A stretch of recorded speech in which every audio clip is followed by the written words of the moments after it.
Bonjour à tous, on commence 2021 très très fort avec l'interdiction d'utilisation de produits non AMM en apiculture. Donc en gros ça veut dire que tout ce qui n'a pas d'autorisation sur le marché, tous les médicaments contre varroa essentiellement, sont désormais interdits. Alors je vous explique un peu tout ça parce qu'en fait c'est un peu plus compliqué.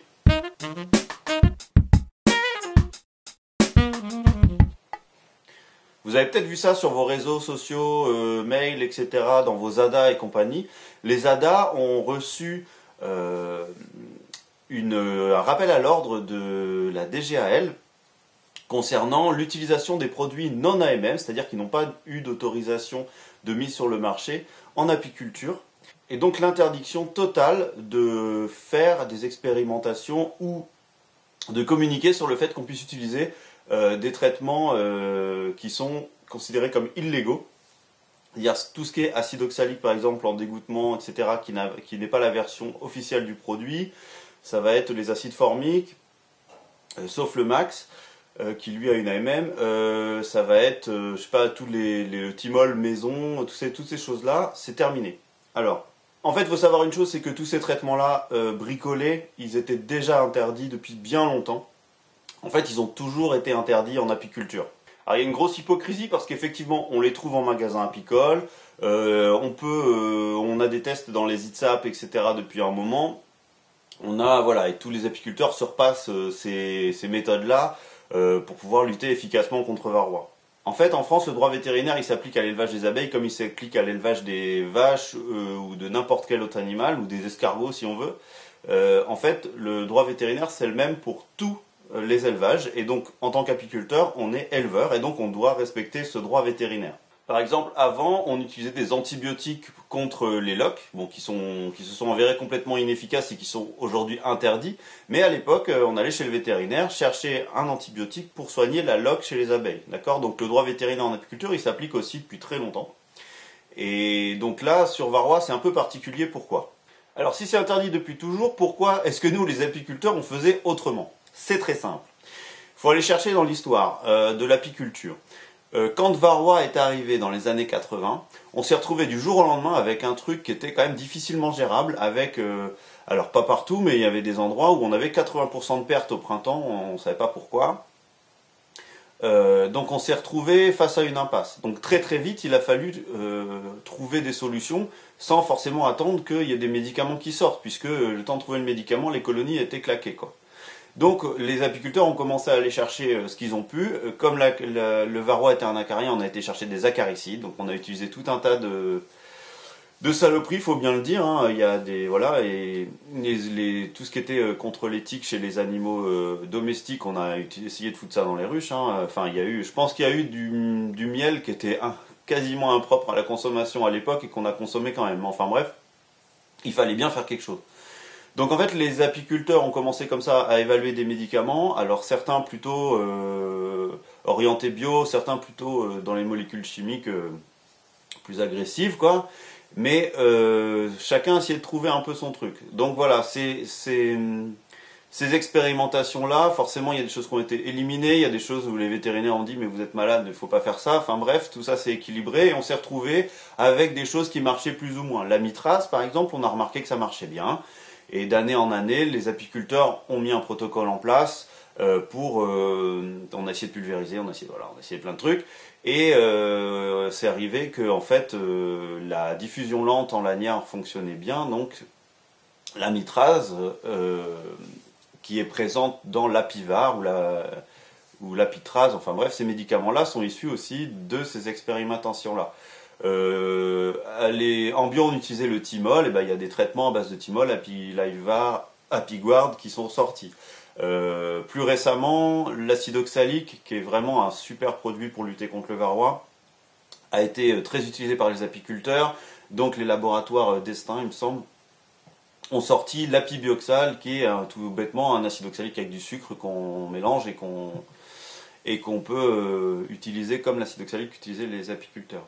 Donc voilà, donc en fait d'année en année, il y a eu de plus en plus de traitements varroa disponibles sur le marché officiel et donc l'État a souhaité depuis un moment mettre fin aux pratiques bricolées parce que c'était justifié par le fait qu'il n'y avait pas d'AMM sur les traitements varroa, sauf que maintenant il y en a. Donc la logique veut effectivement qu'on arrête d'opérer comme ça, quoi. Ce qui pose quand même problème aux apiculteurs aujourd'hui, c'est qu'un acide oxalique qu'on a mis au point, en fait, nous les apiculteurs, sur le terrain, qui nous coûte vraiment pas cher, ça coûte rien le produit brut en acide oxalique, ça coûte pas 1 € de traiter une ruche, quoi. Aujourd'hui on va le payer 10 ou 20 fois plus cher, juste parce qu'il a une AMM. Et effectivement, c'est un produit très proche, voire le même qu'il y a dans le conditionnement AMM. Avec un conditionnement en plus qui n'est pas forcément très différent de celui qu'on achète brut en fait. Donc la préparation on l'a fait nous-mêmes, c'est pareil, il n'y a pas de moins de danger pour l'apiculteur, etc. Enfin donc voilà. Donc ça c'est quelque chose qui passe assez mal, le fait qu'on ait expérimenté, nous, qu'on ait essuyé les plâtres sur nos colonies pendant des années et qu'on nous impose un traitement plus cher. Aujourd'hui, il y a certains apiculteurs qui le prennent très très mal et c'est pour ça que ça crée cette petite polémique dans le monde apicole. En France, si on veut mettre un médicament sur le marché et l'utiliser avec des animaux, quels que soient les animaux, il faut avoir une AMM, une autorisation de mise sur le marché. En gros, qu'est-ce qui se passe? Pour passer une AMM, on met au point notre médicament et après on va tester sur des colonies d'abeilles de voir s'il y a des bénéfices, c'est-à-dire en gros si on soigne le problème qu'on veut soigner, et de l'autre côté des risques, est-ce qu'on tue les abeilles, est-ce que l'apiculteur il va pas s'en mettre plein les bronches quand il fait le traitement, etc., etc. On met tout ça dans une balance, et puis si les bénéfices sont plus élevés que les risques, le médicament peut être mis sur le marché, d'accord? L'AMM, c'est pas une certification qui va vous dire ce médicament est miracle. Non, l'AMM, elle vient juste valider que vous n'allez pas buter vos colonies sous certaines conditions. Alors évidemment, avec l'AMM, il y a les conditions, il y a les températures, à quel moment de l'année on fait le traitement, combien de fois on peut faire ce traitement par an, etc., etc. Voilà. Donc ce cadre-là, il permet en gros qu'on fasse pas n'importe quoi avec nos abeilles. Et puis la deuxième chose, c'est que ça va étudier aussi les résidus qu'on va pouvoir trouver dans le miel. À une époque, on utilisait tout un tas de produits qui sont interdits en agriculture, hein, comme la roténone, le coumaphos et compagnie. Ça, c'est des molécules qui se retrouvaient dans le miel après. Et aujourd'hui, du coumaphos, ça fait plus de 10 ans que plus personne n'en utilise, théoriquement. Et on en retrouve encore dans les cires, d'accord? Très facilement. Donc ça veut dire que c'est des produits qui ont été utilisés sans AMM, sans rien, à une époque, parce que ça marchait bien contre le varroa, et puis on se retrouve 10 ans plus tard avec ces produits-là qui sont dans nos ruches, quoi. Donc l'AMM, elle fonctionne comme ça. En gros, en France, je veux mettre un produit sur le marché vétérinaire, que ce soit pour les abeilles, pour les chats, les chiens, les poissons rouges, ce que tu veux, il faut passer une AMM, d'accord?